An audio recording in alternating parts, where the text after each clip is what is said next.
നമ്മളിപ്പോൾ കുർള ലോക്മാന്യ തിലക് റെയിൽവേ സ്റ്റേഷനിലേക്ക് പ്രവേശിക്കുകയാണ്. റെയിൽവേ സ്റ്റേഷൻ്റെ അകത്ത് കാണുന്ന നല്ല മനോഹരമായ ആർട്ട് വർക്കുകളാണ് മുമ്പിൽ കാണുന്നത്.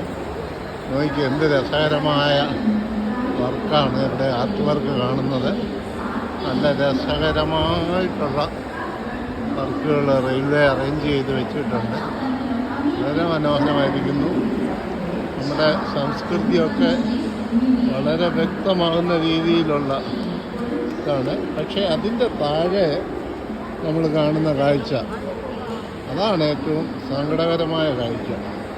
വളരെയധികം മനോഹരമായിട്ടുള്ളിടത്തെല്ലാം ആൾക്കാർ വന്ന് കിടക്കുന്നു എന്നുള്ളത് അത് നമുക്കത്ര ആശ്വാസകരമല്ല.